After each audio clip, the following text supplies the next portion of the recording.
तो गाइस मैं हूं अंकित और आप देख रहे हैं रेसलिंग फैंस नेटवर्क। सबसे पहले गाइस हम लोग अपनी बातों को शुरू करेंगे आइकॉनिक्स से। आइकॉनिक्स को आप लोग जानते होंगे, पेटन रॉयस एंड बिली के एक टाइम पे डब्ल्यूडब्ल्यूई के अंदर थी, ऑस्ट्रेलिया से हैं एंड इनको भाई काफ़ी एक टाइम पे लाइमलाइट भी मिली थी, काफ़ी चमकी भी थी। Former WWE women's tag team champion भी रह चुकी हैं एंड काफ़ी पॉपुलर टैग टीम चैंपियंस में से एक हैं। 2021 के अंदर इनको रिलीज़ करा गया, लेकिन साल 2022 के अंदर ये रूमर थी कि वापस आएंगी।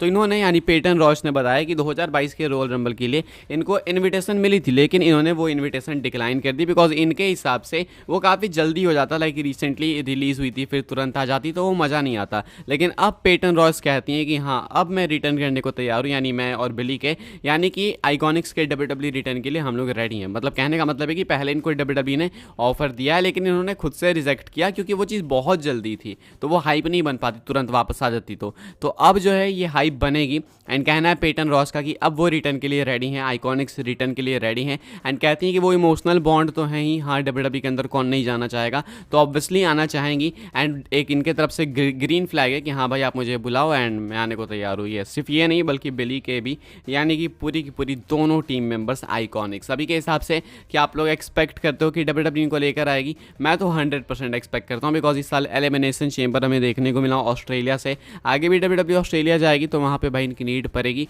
एंड आई थिंक कि आइकॉनिक्स का रिटर्न होगा। आप क्या सोचते हो कमेंट करके बताओ। फिलहाल के हिसाब से इन्होंने अपनी तरफ से लाइसेंस दे दिया है एंड ये रिटर्न के लिए रेडी हैं। आगे बढ़ते हैं गैस, बात करते हैं अगली स्टोरी के बारे में जो कि Nia Jax and Jade Cargill की बेटी को लेकर। तो अगर आपने फ्राइडे नाइट स्मैकडाउन देखा होगा तो आपने देखा होगा कि नाया जैक्स जेड कारगिल का मैच था एंड इस मैच के अंदर से जो मेन हाईलाइट निकल के सामने आई वो ये थी कि जो नाया जैक्स हैं वो जेड कारगिल की बेटी को कोसती हैं कि योर मॉम सक्स, कहती हैं कि तुम्हारी माँ कुछ नहीं है मेरे सामने, ये वो फलाना ढिमकाना जो भी, अब सक्स का मैं क्या बताऊँ मीनिंग एग्जैक्ट समझ जाओ, ठीक है। तो ये जो है ना उनकी बेटी को काफ़ी चिढ़ा देती है एंड उसके बाद उनकी बेटी चिढ़ जाती है, साउट करती है जोर से एंड उसके बाद ये मैच डिस्क्वालिफिकेशन की तरफ आगे बढ़ता है। डिस्क्वालिफिकेशन से नाया जैक्स जीत जाते हैं बिकॉज जेड कारगिल ये चीज़ को बिल्कुल भी बर्दाश्त नहीं कर पाती हैं।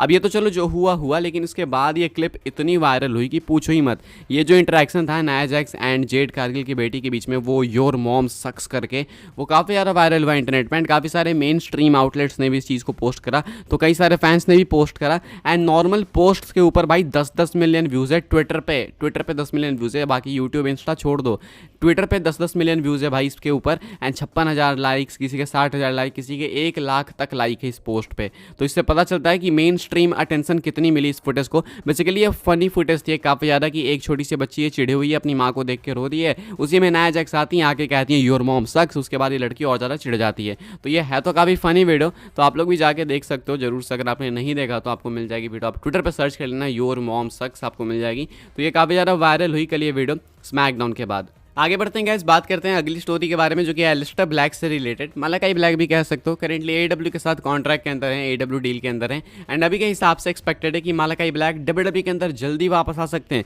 क्यों है ऐसा एक्सपेक्टेड, मैं आपको वो बता दूं। कहा यह जा रहा है, एक टाइम पे मैंने सुना था कि इनकी डील बहुत लंबी है एडब्ल्यू के साथ, प्लस उसमें कुछ एक्सटेंशंस भी ऐड हुए हैं, यानी कि इनकी डील और एक्सटेंड हो गई। लेकिन अभी कहा जा रहा है कि इनकी डील जल्दी ही एक्सपायर होगी। अब जल्दी कब होगी वो एग्जैक्ट नहीं पता, लेकिन जल्दी ही एक्सपायर होगी एंड जब इनकी डील एक्सपायर होगी तो वो एडब्ल्यू लीव करेंगे। अब ऑब्वियस सी एडब्ल्यू लीव करने के बाद सबकी फर्स्ट प्रायोरिटी होगी कि डब्ल्यूडब्ल्यूई के अंदर वापस आए एंड हो भी सकता है कि वो डब्ल्यूडब्ल्यूई के अंदर वापस आ सकते हैं बिकॉज ज़लीना वेगा के रिलेशंस डब्ल्यूडब्ल्यूई के साथ इस टाइम में बहुत अच्छे हो चुके हैं। तो ज़लीना वेगा के हस्बैंड है भाई एलिस्टर ब्लैक, अगर आपको नहीं पता तो पॉसिबिलिटी अच्छी है कि एलिस्टर ब्लैक को लाने के लिए ज़लीना वेगा भी अपने लिंकअप्स को जो है भाई यूज़ कर सकती हैं एंड हो सकता है कि एलिस्टर ब्लैक डब्ल्यूडब्ल्यूई के अंदर देखने को मिले बिकॉज ऐसा तो नहीं है भाई कि टैलेंट नहीं है बंदे में, पहले डब्ल्यूडब्ल्यूई के अंदर थे, कैरिज्मा भी था, टैलेंट भी था, वो वाइब आती थी कि हाँ ये बंदा डार्क कैरेक्टर लेके कैरी कर सकता है खुद को। लेकिन अभी वो चीज़ मिसिंग है एडब्ल्यू के अंदर, क्योंकि एडब्ल्यू के अंदर उनको अपॉर्चुनिटीज़ ही नहीं मिलती। मुश्किल से साल में भाई अगर आपको कंपीट करते हुए दिख जाएं तो बहुत बड़ी बात हो जाएगी। तो मलाकाई ब्लैक को यूज़ नहीं कर रहे हैं एंड ये कोई पहली बार नहीं है कि किसी रेसलर को एडब्ल्यू ने ऐसे वेस्ट करा है।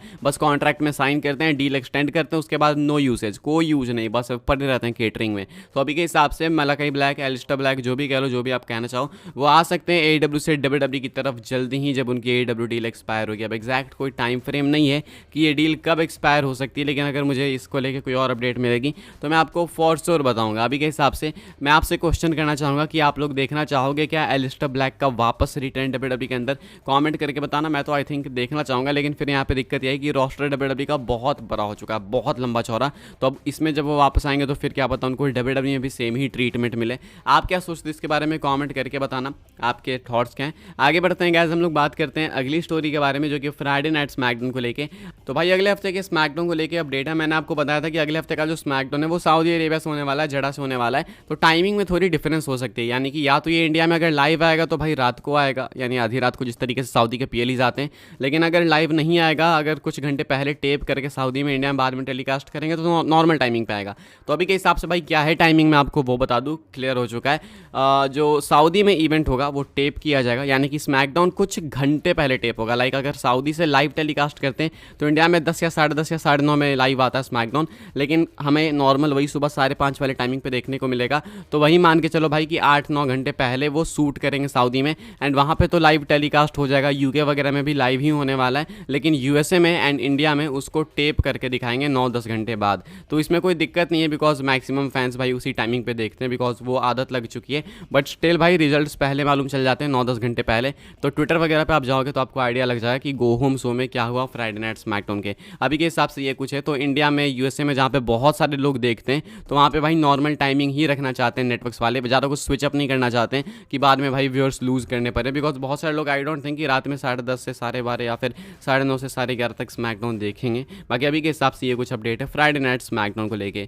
आगे बढ़ते हैं गाइस, बात करते हैं अपनी नेक्स्ट एंड फाइनल स्टोरी के बारे में, बीस्ट इनकार्नेट ब्रॉक लेसनर को लेके। तो भाई जो हमारे बीस्ट हैं ब्रॉक लेसनर, वो समर स्लैम के अंदर वापस आ सकते हैं, ये कुछ कहना है बैटिंग ऑड्स का। बैट ऑनलाइन की ऑड्स है जो कि ऐसा सजेस्ट करती है कि लेसनर एक्सपेक्टेड है समर स्लैम 2024 के लिए। मोस्ट लाइकली जो नेक्स्ट प्लेस है लेसनर के रिटर्न को एक्सपेक्ट करने का वो समर स्लैम ही है। अब इसमें भाई वैसे हमें बैटिंग ऑड्स की नीड नहीं थी, वो हमें वैसे भी मालूम था कि अगर लेसनर को आना होगा तो मोस्ट लाइकली वहीं पे आएंगे। अब अगर यहाँ पे नहीं आए तो देन अगले साल ही एक्सपेक्ट करो। लेकिन एक बात है कि अब जो लेसनर आएंगे वो भी शायद अपने लास्ट रन के लिए ही आएंगे, ये नहीं कि यही लास्ट रन होगा। मतलब उल्टी गिनती तो चालू ही है लेसनर की भी। तो अच्छा होगा, बेटर होगा कि जल्दी से जल्दी वापस आए, ताकि ज़्यादा लेसनर की तरफ से हमें देखने को मिले। अभी के हिसाब से भाई बैटिंग ऑड्स का भी यही सजेस्ट करना है कि आप लोग एक्सपेक्ट कर सकते हो समर स्लैम के अंदर ब्रॉक लेसनर को, जो कि क्लीवलैंड से होने वाला है। मल्टीपल रीजन्स भी इसके पीछे, एक तो कि क्लीवलैंड वाले समर स्लैम को काफ़ी मेजर बनाना चाहते हैं, दूसरा कि पिछले साल समर स्लैम में ही लेसनर गए थे, तीसरा ये होने वाला है कि यूएसए के अंदर डब्ल्यूडब्ल्यूई का ये पीएलई होने वाला है रेसलमेनिया के बाद पहला।